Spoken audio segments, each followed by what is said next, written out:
otu birigokwanụ n'etiti Ngozi Orabueze na Lolo Nneka na Lolo Nneka na-agwa Ngozi Orabueze na achọkatakwa nya bụ eze anya ewee kpuru nketa n'isi gwa ya okwu nya bụ ife abụlọkwa na obere ife unu ya bịakwa ka unu were ntị unu gere na ntị maya akakwọ ntị unu na 2026 abụkwa okotorigba. Biko onye m na-ejikarị ozi ahụ Dr. Ngozi Orabueze, Prime Minister, Biafran Government in Exile. Na asị na asọkata eze anya ekpuru ekete gwa ya okwu. Achọrọ m ịma ihe your followers ga-eme na adọka mana anya we are no longer fools. And ama m ọga ịlụgidere lobie clean ahụ ụnụ na ihe agwọtọkọrọ n'ala Igbo. Because anyị mana Nnamdi Kanu nọ na nga today wo broadcast Simon Ekpa, most of ihe broadcast ga nke anyị nụrụ akpọ ya IPOP maka eme ụnụ bịabịa ripi ga na ahụ Nnamdi Kanu were ya na-ekwu okwu. Then unu kwuzie channel IPOP release any statement na this protest a na-eme maka ha na-eji nwa ya arụ ihe na mmadụ adịghị ị na-eme ihe na-erezi your secret na-eji onwe gị. I think kịta na aka ọ bịa doo m anya because ọ tele m nọ na-ajụ doo m anya na ha na-eji nwa ya arụ, they don't make noise. Mana unu pụta ha na-eme ihe na-arụ n'okwu, unu pụta unu make a statement were ya na-awegbu ndị be anyị na-again followers. Ịpụtala ugbu a na make a statement support ihe a na-eme, which is good. Mana another statement mhụ ị na-ekwu bụ na directive to ndị ahịa so ha na ha stopụkwala protest. Ị nweghị that right. Ọwụ gị jiri ha iwu chairman ndị main market, iwu chairman ndị ime ahịa. Ihe ị ga-eme ị ga-add your voice to ndị ọzọ na-kwuru ekwu and not give directive. Lee ihe anyị mere na ahụ ga-eme. Ị na ha directive never to stop. Very soon now ndị ọjọọ anụ n'olu gị ha abụọ egbe. Okay? Ha abụọ egbe bido gbawa. Before you mara ihe na-eme gbana agaghị akpọ ele ihe na ụlọ nso n'ụwo government in exile IPOP ka a ga-akpọ taa ka eji 10 no IPOP here and there. Biko ihe m na-ayọ gị iwu ihe nwewo iso Biafran government in exile nọ na exile ahụ menwe organized government unu na exile. Ị gaghị anụ eme government na exile bịa na-enye order na southeast. A lot of people nwụ na southeast. Ndị IPOP kpọrọ protest sit at home Monday. Simon Ekpa bịa ọnọkọta ya sọ 14 days. Ọnọkọta ya sọ 1 week. Ndị IPOP na-eti a na-echezi okwu ọ na-ada n'elu na-ada ngarịta enwetaghị ma nke na-eme. Biko investigation m mere gosi na Simon Ekpa sef your leader awụde a member of IPOP. Mgbe a na-ekpe ya ikpe ajụọ ya si ma ọwụ member of IPOP ya sị no.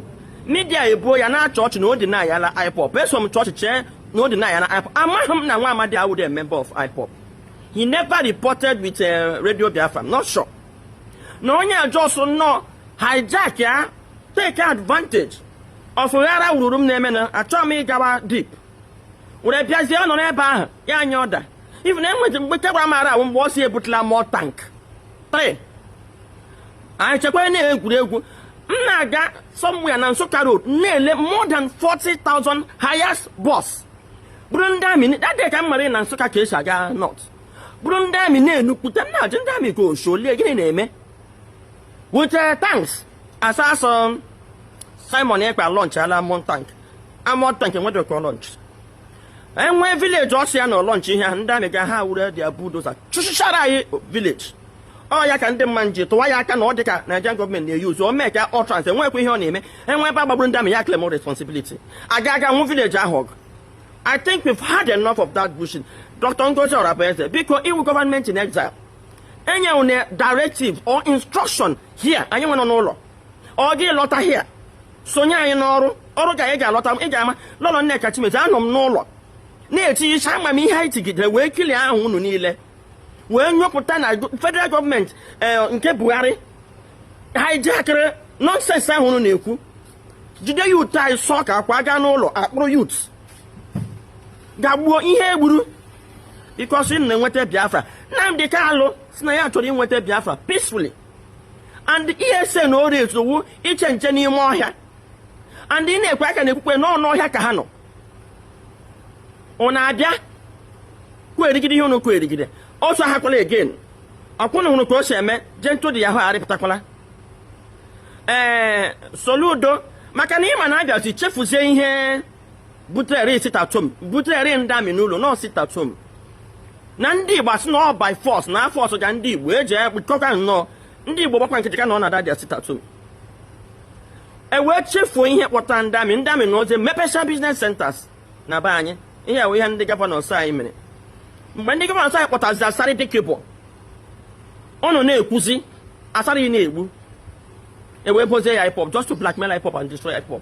So Dr. Ngozi Orabueze, in as much as we all appreciate mbọ anyị na-agba one way or the other, mụ president of Igbo Women Assembly na-ehikwa aja ka ị ga na-ehi mana inye ọda mota please disease, you are not the president of IPOB, you are not even a member of IPOB self. So otu unu and unu ga-apụta kọwara anyị aha otu unu aga bụla agbakọ ego ọnwụ na ha Nnamdi Kanu because ọ ya na-eme ọta ka esi pụta sign na Nnamdi Kanu mere Simon Ekwu onye isi aga m join myself ọsị mba na ihe ya si ya were platform ya promote wee ụna aha jack is a war government ghara ike na wee jide ala Igbo dori edetawa ha kpala again biko onye ọbụla nụrụ ihe a na tụsaa ya tiri ya ruo Dr. Ngozi Orabueze n'aka si ya na anyị nabatara their government in exile ya chụwa ha na exile ahụ ha nọ ọchị inye ọda ya nye members ya ọda na exile ahụ ha nọ then ọ bụrụ na e nwere members ha n'ebe ha ji akpụrụ ụkwụ ha gawa na exile ahụ ga-achụwa ha achụwa ịga ha n'ebe ahụ na ya directive ndị na-emere onwe ha protest peacefully wu ndị main market ọwụda IPOB dịrị ha wụdụkwana your member in exile ngụ nwe pụtasị ha don't stop ịkwawala ọkụ ụta ka o si ebido because most of ihe ndị unu na-eme ewu unu mewe announcement ugbu a na ya dị federal government ka ọwụ unu nọ in charge ka ọ dabịa negotiation ka ọ dị iwu na ego that is this relevance ọgwụla relevance ka ọ dị adịka ka ọ nọ na control IPOB rụcha ọrụ n'okpuru lakpuo ọ na-edewe ghọrọ ike na because ha ma the consequences of ime ihe ha na-eme public they don't put on the mere public for what reason exactly if not for selfishness. So biko Dr. Ngozi Orabueze ana m ayọ gị iwodo ị naghị azụ ahịa na main market ha hapụga ndị main market ka ha tekede ha decide ndị main market a na-eme protest decide ya na ha ga-akwụsị taa ha akwụsị nwa ha nọdụ there di ya nọdụ there amara ma nwanne nwa nọdụ place inye ha echi agbawa egbe ụgbọ na agba ha egbe nwekwa ihe unu ga-eme ndị niile egbu na gịnị ka unu mere abịa nnọọ nke gbara n'ize egbe ihe mmanwụ ndị main market unu ejikwala ụjọ ha na-enwe n'elu unu ekwela ka eme unu intimidate unu nwa choose to do this protest otu ọbụla o si do unu mma mee ya unu ekekwa anybody's directive ọ bụ unu nwa na-eme ya unu ma otu o si dịrị unu so unu mee otu ahụ o si dịrị unu biko Dr. Ngozi Orabueze chụwa ọchịchị gị ịnọ in exile chụwa ọchịchị gị in exile hapụ ka IPOB bidoro ihe a ka ha were nwayọọ na-eme ihe a na direct ka ihe a na-aja cheta unu nwee advice unu ga-enye unu aga Nnamdi Kanu no DOS wozi leadership so unu agbawụla aja to the man nọ na nga because ọma ihe na-eme outside so unu ndị sincere asọ wụ DOS wụ leadership so otu ọ nọ na nga ekwesịrị inwe onye step in the shoe so unu dị sincere inwe ihe ị nwere ikwu na nkata ihe ị nwere suggest ị na-ehi ya ji nye anya ịpụtasị na-eme public message to ndị Igbo biko ana m eche na nke unu mere eme adịghị anyị mma ka ị kwụsị ya henceforth